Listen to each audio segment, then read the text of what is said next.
Ladies and gentlemen, the President of the United States. On this day, this American holiday, we are celebrating the rights of free, laboring men and women. The preservation of these rights is vitally important now, not only to us who enjoy them, but to the whole future of Christian civilization. American labor now bears a tremendous responsibility in the winning of this most brutal, most terrible of all wars. In our factories and shops and arsenals, we are building weapons on a scale great in its magnitude. To all the battle fronts of this world, these weapons are being dispatched by day and by night, over the seas and through the air. And this nation is now devising and developing new weapons of unprecedented power toward the maintenance of democracy. Why are we doing this? Why are we determined to devote our entire industrial effort to the prosecution of a war which has not yet actually touched our shores? We're not a warlike people. We've never sought glory as a nation of warriors. We're not interested in aggression. We are not interested, as the dictators are, in looting. We do not covet 1 square inch of the territory of any other nation. Our vast effort and the unity of purpose that inspires that effort are due solely to our recognition of the fact that our fundamental rights, including the rights of labor, are threatened by Hitler's violent attempt to rule the world. These rights were established by our forefathers on the field of battle. They have been defended at great cost, but with great success, on the field of battle, here on our own soil and in foreign lands, and on all the seas all over the world. There's never been a moment in our history when Americans were not ready to stand up as free men and fight for their rights. In times of national emergency, one fact is brought home to us clearly and decisively: the fact that all of our rights are interdependent. The right of freedom of worship would mean nothing without freedom of speech, and the rights of free labor, as we know them today, could not survive without the rights of free enterprise. That is the indestructible bond that is between us, between all of us Americans. Interdependence of interests, privileges, opportunities, responsibilities, interdependence of rights. That is what unites us, men and women of all sections, of all races, of all faiths, of all occupations, of all political beliefs. That is why we have been able to defy and frustrate the enemies who believed that they could divide us and conquer us from within. These enemies all know that we possess a strong navy,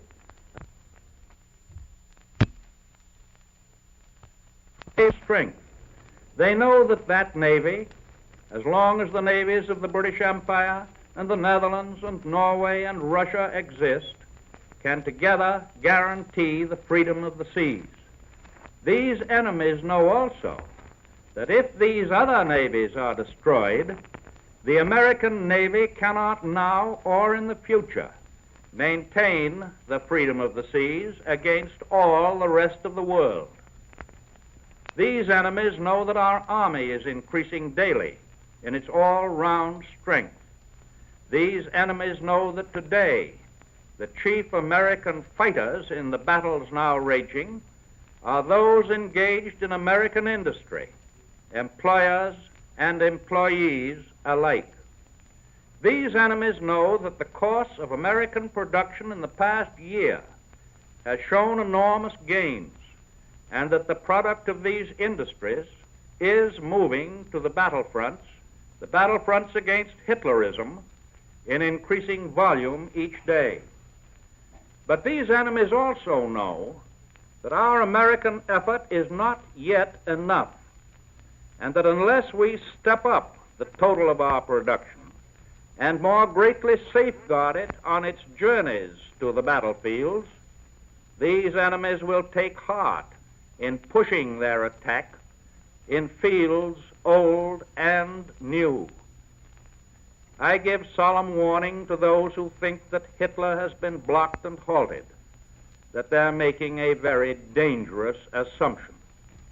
When in any war your enemy seems to be making slower progress than he did the year before, that is the very moment to strike with redoubled force, to throw more energy into the job of defeating him, to end for all time the menace of world conquest, and thereby end all talk or thought of any peace founded on a compromise with evil itself. And we know that a free labor system is the very foundation of a functioning democracy. We know that one of the first acts of the Axis dictatorship has been to wipe out all the principles and standards which labor had been able to establish for its own preservation and advancement. Trade unionism is a forbidden philosophy under these rule or ruin dictators, but trade unionism demands full freedom of expression and peaceful assembly. Trade unionism has helped to give to everyone who toils the position of dignity which is his due.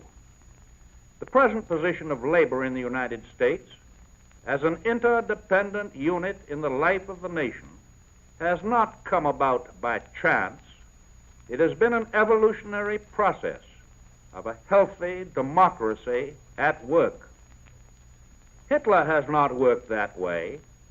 He will not, he cannot work that way. Just as he denies all rights to individuals, he must deny all rights to groups of labor, or business, groups of learning, of the church. He has abolished trade unions as ruthlessly as he has persecuted religion. No group of Americans has realized more clearly what Nazi domination of the world means than has organized labor, what it means to their standard of living, their freedom, their lives. No group has a greater stake in the defeat of Nazism, in the preservation of the fundamental freedoms, in the continuance of democracy throughout the world. No group has a greater stake in the defeat of Nazism, in the preservation of the fundamental freedoms, in the continuance of democracy throughout the world. We have already achieved much. It is imperative that we achieve infinitely more. The single-mindedness and sacrifice with which we jointly dedicate ourselves to the production of the weapons of freedom will determine in no small part the length of the ordeal through which humanity must pass. We cannot hesitate. We cannot equivocate in the great task before us. The defense of America's freedom must take precedence over every private aim and over every private interest. Yes, we are engaged on a grim and perilous task. Forces of insane violence have been let loose by Hitler upon this earth. We must do our full part in conquering them. For these forces may be unleashed on this nation as we go about our business of protecting the proper interests of our country. The task of defeating Hitler may be long and arduous.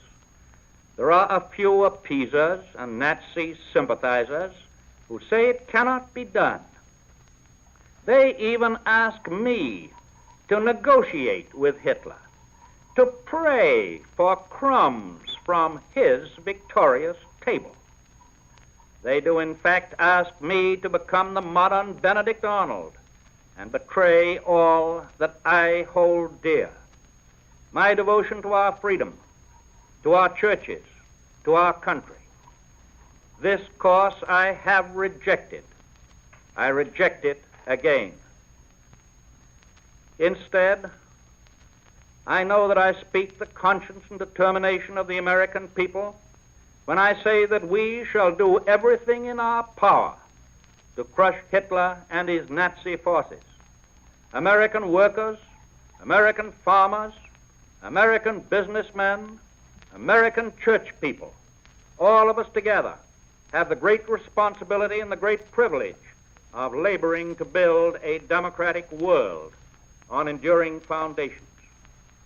May it be said on some future Labor Day by some future President of the United States that we did our work faithfully and well.